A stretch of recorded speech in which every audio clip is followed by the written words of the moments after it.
خواهرم، آیا می دانی اولین نوشنده آب زمزم زن است؟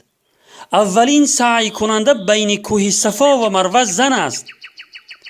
اولین کسی که ایمان آورد زن است.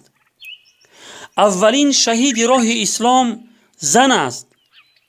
اولین سامان دهنده هجرت زن است. براستی زن چه شخصیت بزرگی است. زن می تواند جامعه را متحول کند. زن می تواند فرزند را تربیت کند که مایه فخر تاریخ شود. زن می تواند خانه شوهر را آباد کند.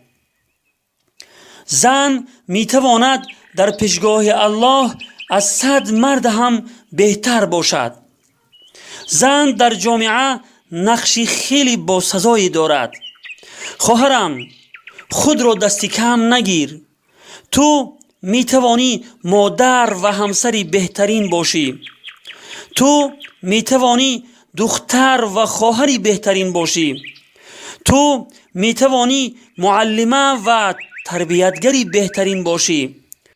خواهرم، تو کسی هستی که خداوند از بالای 7 آسمان سفارش شما را کرده می فرماید استعیذ بالله و عاشروهن بالمعروف، و با زنان رفتار نیکو داشته باشید.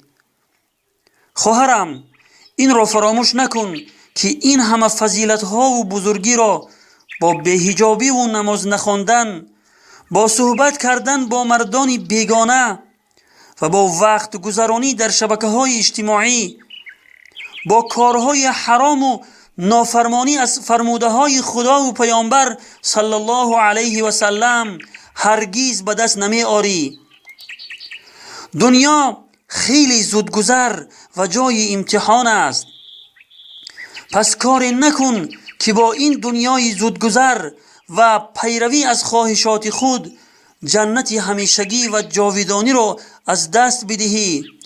کار نکن که در این امتحان ناکام شوی.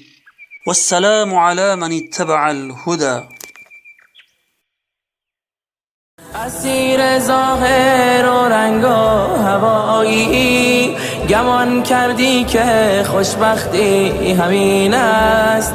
خوشی و لذت پوچ گناهان، تقاص و سختی اش زیر زمین است. خوشی و لذت پوچ گناهان، تقاص و سختی اش زیر زمین است.